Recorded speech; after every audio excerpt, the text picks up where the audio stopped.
Kur'an kitap Müslümanlarla ne değil?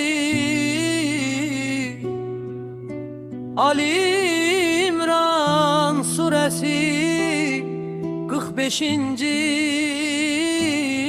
ayet.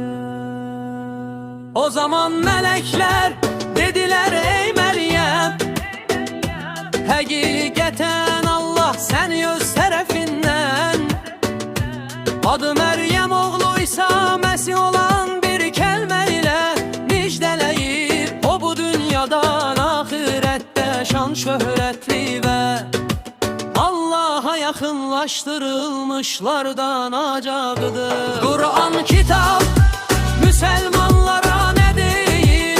Hər İmran surəsi 45. ayet. O zaman melekler dediler ey Meryem, ey Meryem, həqiqətən Allah səni öz tərəfindən, adı Məryəm oğlu İsa Məsih olan bir kəlmə ilə müjdələyir. O bu dünyada və axirətdə şan şöhrətli və Allah'a yaxınlaşdırılmışlardan olacaqdır.